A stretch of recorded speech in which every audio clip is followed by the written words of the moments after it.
Hi everybody, old guy here, and I seem to have mentioned Nancy Kress quite a bit in the last couple of episodes, so it seems fitting that this is the book that we are going to review today. Now, I've read several Nancy Kress stories, and I thought most of them were outstanding, exception here and there. But they've been so good that overall that she has become one of my favorite science fiction authors, one of the people on the go-to list. And I've even met her. I've been to a couple of conferences where she was hosting panels, and she's very approachable, and you could sit and talk to her about science fiction and writing science fiction. Very nice. But this is probably the first full-blown novel of hers that I've ever read.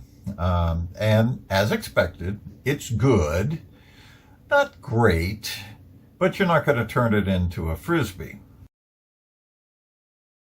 So what's this thing about? Well, a guy named Jake Holman has organized an interstellar colonization effort by 6,000 of probably the most incompatible groups and peoples ever assembled to undertake something like this. I mean, there's a group that consider themselves Cheyenne, although they have as much claim to it as Elizabeth Warren. They intend to recreate the Plains Indian lifestyle on the new planet, which is located 70 light years away and is called Green Trees. It has some plains on it, but as you can tell from the name, it's a rather lush place with predators. Should have called themselves Seminoles because the place seems more like Florida to me than anything. Replete with idiots.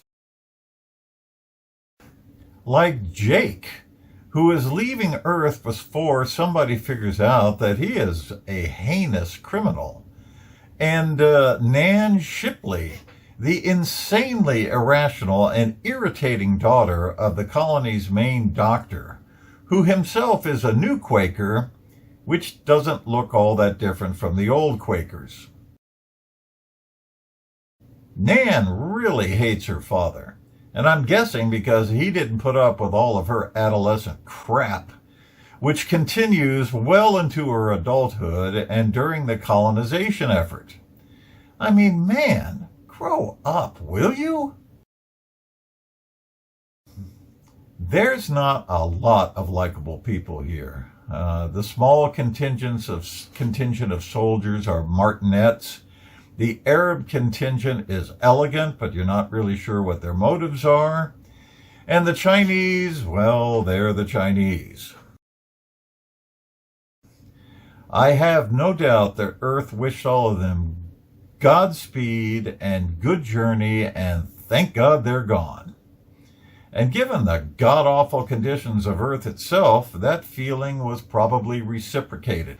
The first part of the book deals with the trip itself, which is not FTL.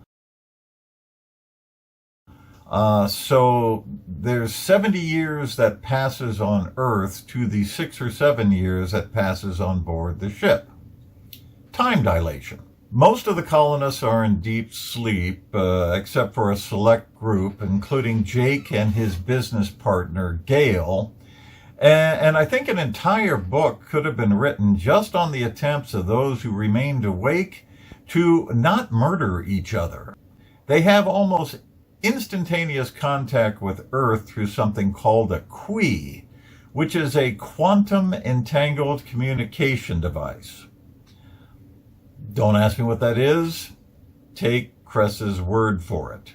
When they finally arrive at Green Trees without any major bloodshed, they discover, despite decades of satellite and drone mapping, that there is an indigenous native race of humanoids already on the planet.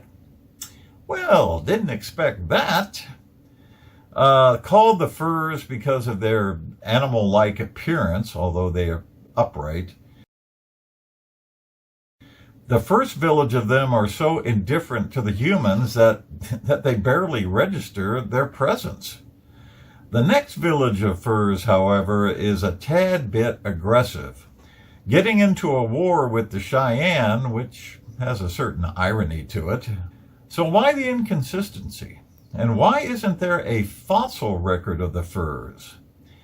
It looks very much like the furs were put on green trees by someone or something else. And they were.